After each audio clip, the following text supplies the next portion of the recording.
बिस्मिल्लाहिर्रहमानिर्रहीम। Once again welcome to my class.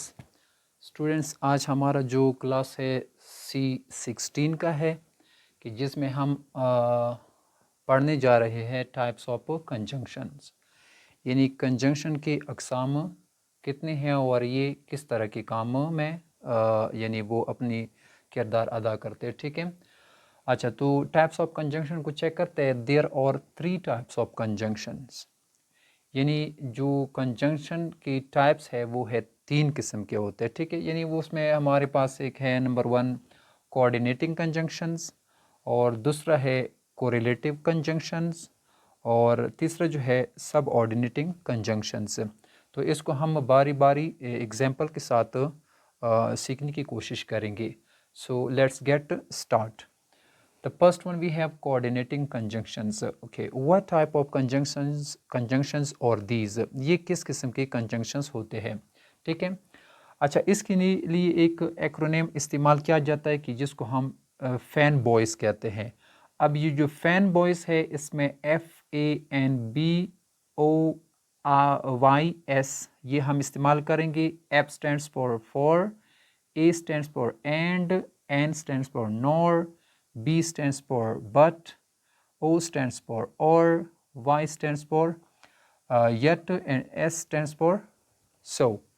ये जो कंजंक्शन है ये कोऑर्डिनेटिंग कंजंक्शन कहलाए जाते हैं। ठीक है, और इसके लिए एक एक्रोनिम इस्तेमाल होता है कि जिनको हम फैन बॉयज़ के नाम से याद करते हैं। ठीक है, अच्छा, ये जो कोऑर्डिनेटिंग कंजंक्शन है ये कहाँ पे इस्तेमाल में आता है।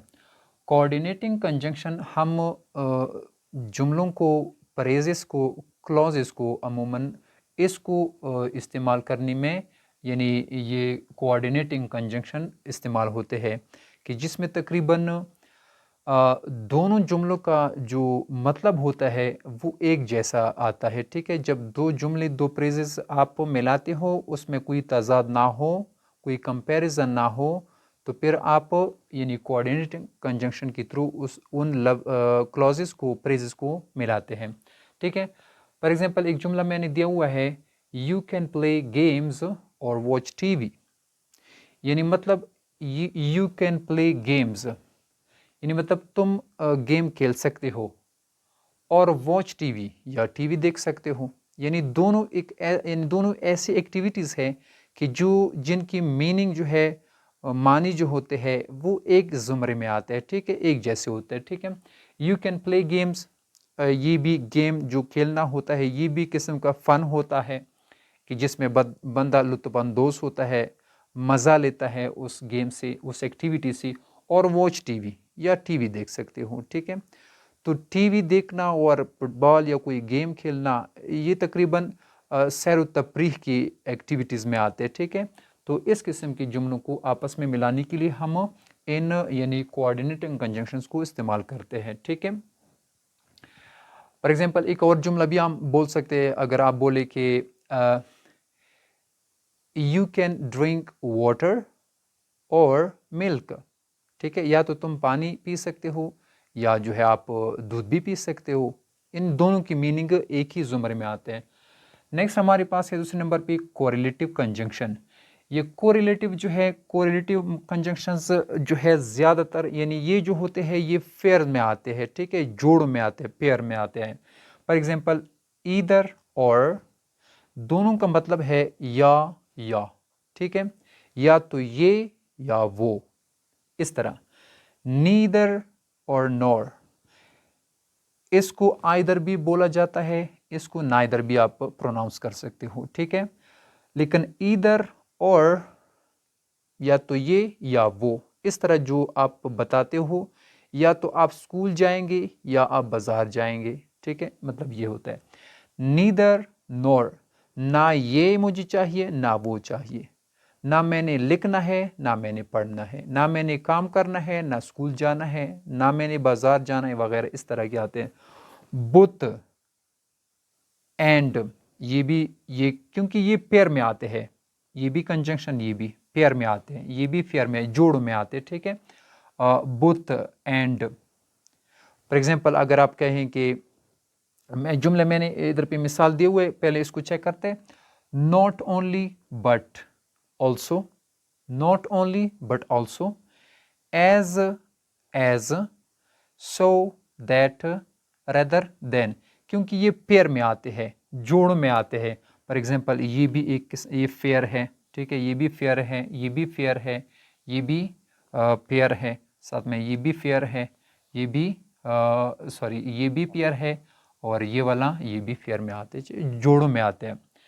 जुमला मैंने दिया हुआ है, आई वॉन्ट ईदर पिज़्ज़ा और सैंडविच, मुझे चाहिए पिज़्ज़ा भी चाहिए और साथ में सैंडविच भी चाहिए। यानी दो यानी सैंडविच ये भी कोई एक चीज़ है, खाया जाता है, ये भी खाने वाली एक चीज़ है, यानी दोनों में जो है कंपैरिजन किया जाता है, दोनों जो है उसको चाहिए।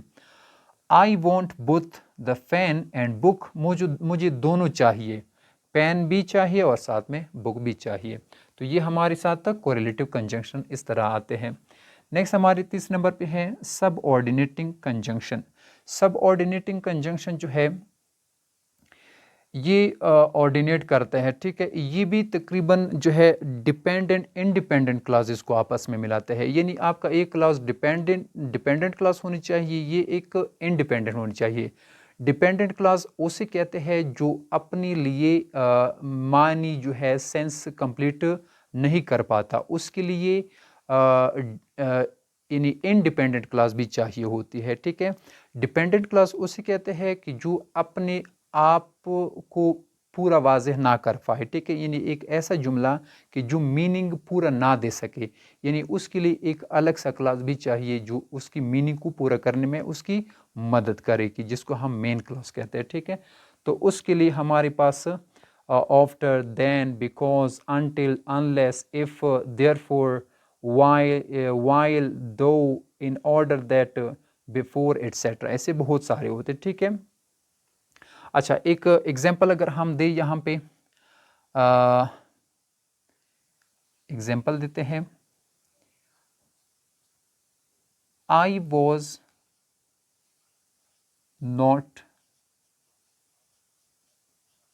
फीलिंग वेल, ठीक है, I was not feeling well, मैं अच्छा महसूस नहीं कर रहा था, देयरफॉर, ठीक है, अगर हम बोलें देयरफॉर आई स्टे